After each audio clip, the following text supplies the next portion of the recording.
Many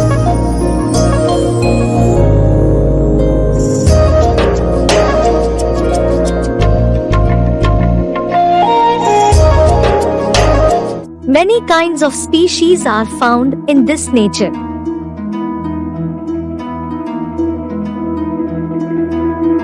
Among them, human life is considered to be the best.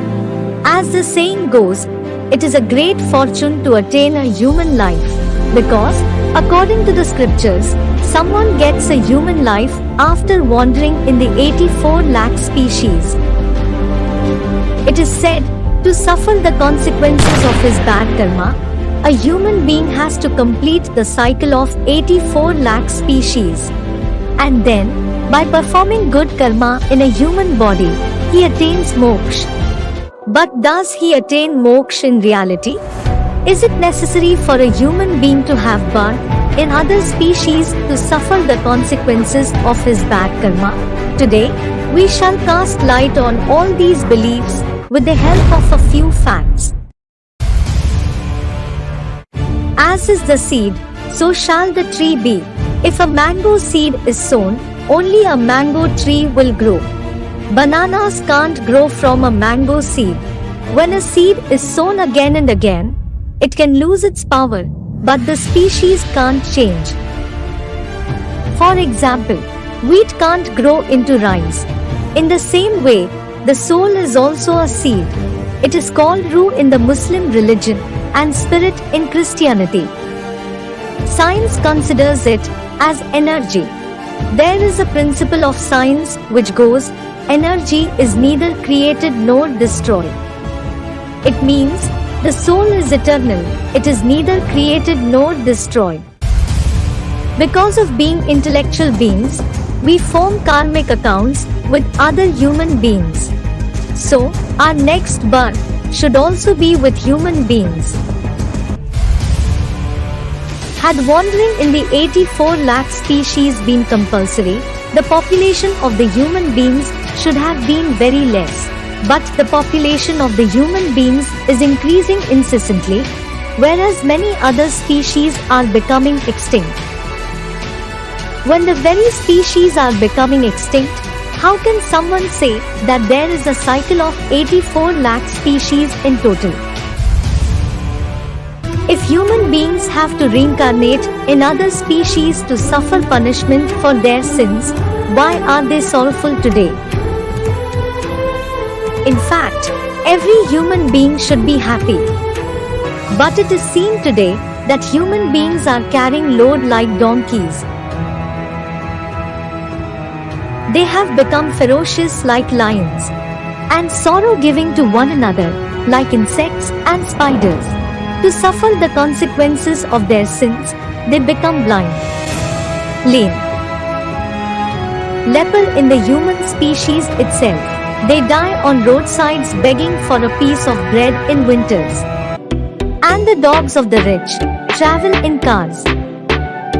They are well taken care of. Today, dogs have milk and rice to eat, whereas children cry out of hunger. Today, happiness is for those who have money. They consider this very world to be heaven. As for the poor, this world is not just hell, but a horrible hell. The rich have different kinds of delicacies, and the poor don't get even a single piece of bread to eat.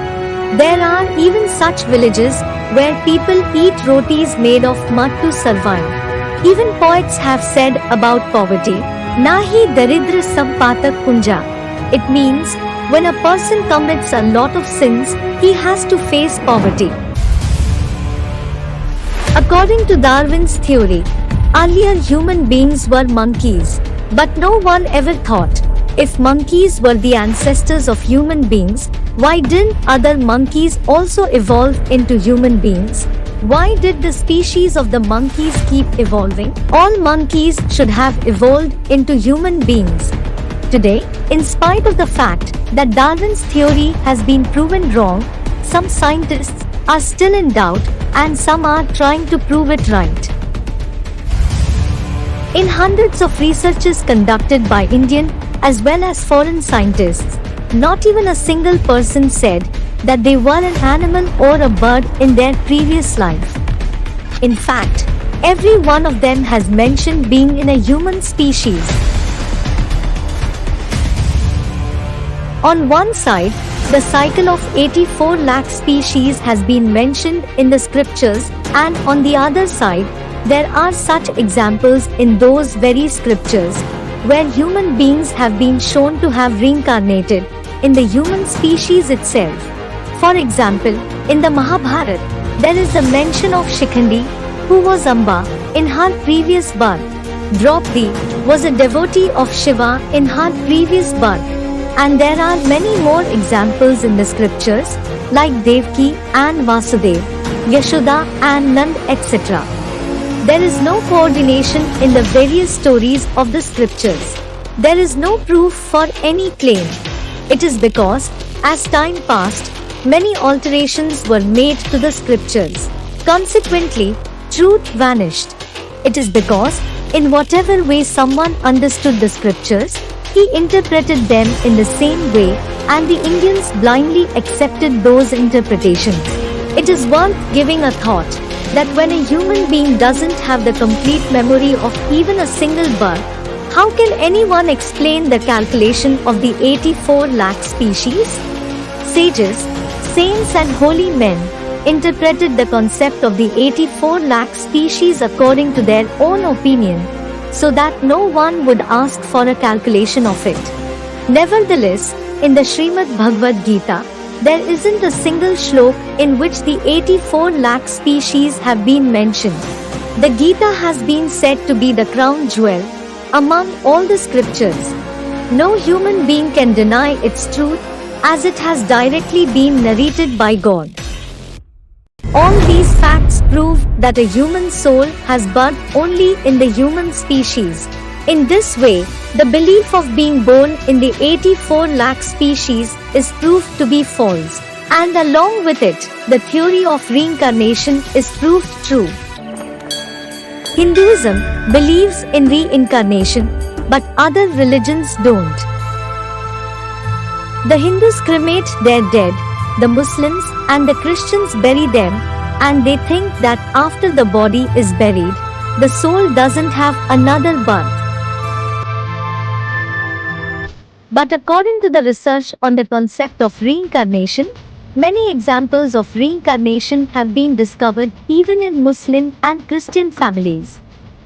Dr. Antonia Mills published a case of reincarnation in a Muslim family in 1990. In America, Dr. Stanislav Grof also did a lot of research related to this in the Maryland State Psychic Research Center. Dr. Grof experimented on many patients with a drug named LSD. On being administered with the drug, the personality traits of a patient's previous births started emerging in their soul, and they even started speaking languages that existed centuries ago. All these patients narrated their experience of being in a human species in their previous birth and not in any other species. A world-famous incident of reincarnation took place in the year 1930. Mahatma Gandhi appointed a research group to investigate the claim of rebirth of a 4-year-old girl, Shanti Devi of Delhi. And her claim was proved to be true.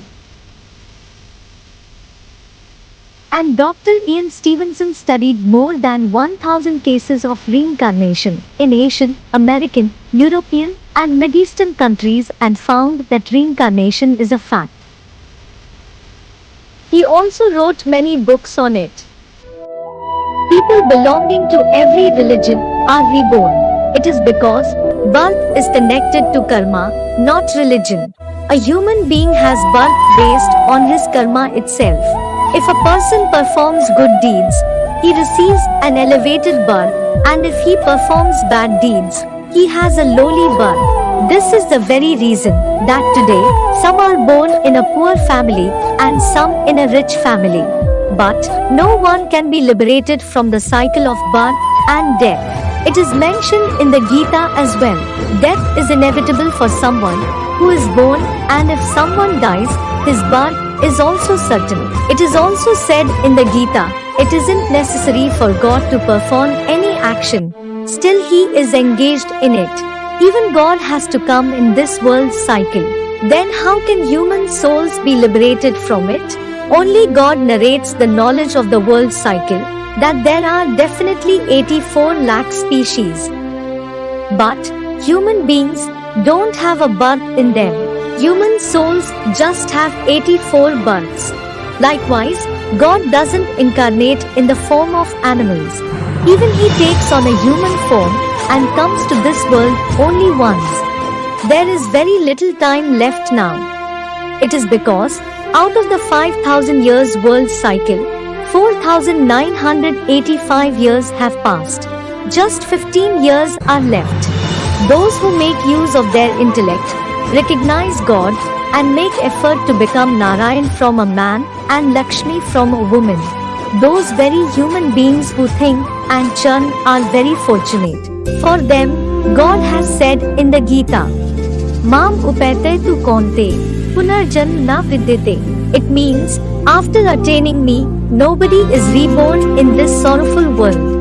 They directly go to the abode of happiness. It is for them that they say, it is a great fortune to have a human body.